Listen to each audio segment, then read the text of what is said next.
Hey everyone, welcome back to the Mark Loeffler Experience. We have a great show here for you today. We're going to be another live from the boat. And I know some of you asked for a little bit of where I am and what I'm doing. So this is just, I'm in a little secluded cove here on our lake. It's pretty windy today and not much boat traffic will come in here, so it won't bother us. Guys, we're going to talk about mindset today. And we're going to talk um, a millionaire mindset. What does it take to be able to keep and earn a lot of money? And a lot of it is, I mean, let's be honest. So I last Friday, I had lunch with a couple guys, Larry and Mike. So Larry took a course in January or February, end of January, let's say, and then he learned a little bit of being able to do some charting. Larry took a course in late January, beginning of February on how to do options. And Mike, who understands stocks and that type of thing, he taught Larry how to do the charting, like how to predict breakouts and this and that, and movements of stocks. And Larry's taken that knowledge from the two courses, and he's made about 120, 130% return in 6 months. Like, it's unbelievable. It's a great return. So, and well, yet Mike, who understands that, who predicted the crash and this type of stuff, he's made no money in that time. He hasn't invested in 2 years. So, I mean, for me, Larry took massive action. Larry said, okay, he funded his account. This is working. Put more money into it. This is really working. And he put more and more money into it. And I mean, what he's made in 6 months would put him in the top earners of the country. He'd be in the top 1%. What he made just from his side hustle is what he made in 6 months. Okay? And for me, he took massive action. He didn't sit on his hands. I mean, how many other people took those courses? Like, there was 50, 60 people in those courses, and there's been a couple hundred going through, and yet, Larry went out and sought other knowledge. He didn't say, oh, that's the be all and end all. He went out and sought other knowledge, and he grew his own trading strategy. It's the same in real estate. I see a lot of young guys out there, and they're hustling. They're doing joint ventures. They're doing 5, 6, 10 properties a year, 20 properties a year, like Austin Ye. We're gonna have him on the channel soon. And dude's a hustler. Like, he'll probably put 10 rental properties under contract this year with joint venture partners. So he's using none of his own money. Now, he obviously started that way. So what separates those guys from the people who say, I can't do it? For me, number one thing is these guys come from an abundant attitude. I'm sitting down with Larry, and it's not like Larry is saying, hey, Mark, I'm not going to show you what I'm doing because neither of us will win.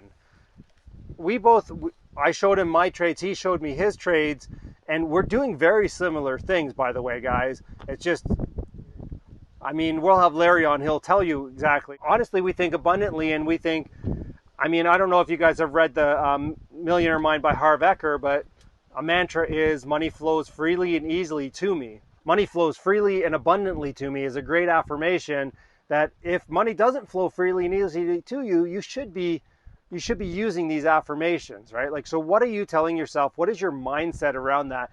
What are you putting in your subconscious every day? Are you telling yourself you're a great investor? Are you a great salesperson? Are you great at your side hustle? What are you telling yourself? This is important, guys. Like, if you're in network marketing, are you a great network marketer? Like, are you out there crushing network marketing and, telling the world about it? That's the people who succeed. The people who succeed are out there telling the most amount of people. And it's the same with Mandy Branham. How does she do so many JVs? She tells more people about joint venturing than anybody I know. That's how you become successful, is you tell everybody, and that's her mindset, right? Her mindset is she's a great investor. Her mindset is that people would be stupid. maybe harsh, not smart not to deal with her, right? That's the mindset. I mean, I feel the same way. I mean, if I ever meet somebody and they don't invest in apartment buildings with me and they go invest in GICs or whatnot, well, I mean, to me, they might have a scarcity mindset, or it might not be the right time or position for them. I get that, guys. I'm just joking a little bit here, just a little bit. I mean, stroking my own ego. Yet the mindset, like, I mean, I did an adventure race this weekend. It was 80 kilometers long. It was canoeing, biking, and trekking. The trekking was about 22 kilometers, the biking about 50-ish, and canoe was about 7. You know, we took about 7.5 hours to complete. It was pretty challenging. It was in Haliburton Highlands. Yet it's one of those things where I know I'm going to get through it. I know there's a light at the end of the tunnel. It's like when I go for a long run, when I do anything, it's like, well, there's an end point here. And I work towards that end point all the time, and I just keep moving forward. I just keep putting one foot in front of the other. And I mean, you go back to like Goggins or David Goggins or something like that. When you think you're done, you probably only spent about 40% of what you've done. So if you think you're done buying real estate, if you can't invest in stocks, your side hustle, whatever company you're doing, like, I go back to Goggins and I say, man, maybe I'm only 40%. Am I only, and you do a check-in, am I only 40%? And it's like, it's probably true. I've probably only outlaid 40% of the effort. Like, I mean, like this weekend, I was dehydrated, like it was hot, yet I didn't break a foot. I wasn't running on broken feet or broken shins like he did, right? Talking to a founder of a company the other day, and he's looking to sell, and I'm like, man, I think you're selling a little light. And, and one of the things he's looking at is that he thinks this might be the only payout. And I'm like, well, I mean, maybe, but he's a good businessman. I don't see that for him yet. Everybody has to do what they do and make their mistakes. I mean, obviously I've made a few mistakes in my time, and that's what got me to where I am today. Guys, we're talking about mindset, and we're talking about the stories we tell ourselves. If we're not healthy, or we don't have the money we want, or we don't have the relationship we want, we make up these stories and then we convince ourselves that they're true. I talk to lots of people and they're like, well, I can't afford to buy real estate, or I can't afford to do this, or I can't afford to do that. I mean, even myself, I went and bought a new car the other week, yet I've been talking about buying a new car for like a toy car, not just a new car, but something that, is not practical. It's just not practical. And, during this whole thing, I was like, this whole pandemic, it's like, why am I waiting? What should I wait for? Just go ahead, get the plate car, which you guys will hopefully see on Wednesday, because I think I'm getting it, it should be shipped today and it should be ready by Wednesday. I'm going to follow up on that after this video because it's July 20th. And guys, we're close to 700 subscribers, so don't make this a story in my head that we can't get there before the end of July for 1,000 subscribers. Yeah, what stories are in your head? Is it the fact that, there's not enough money out there? You're not coming from abundance where money flows freely and easily to you. Is it my health? I can't do something because of my health.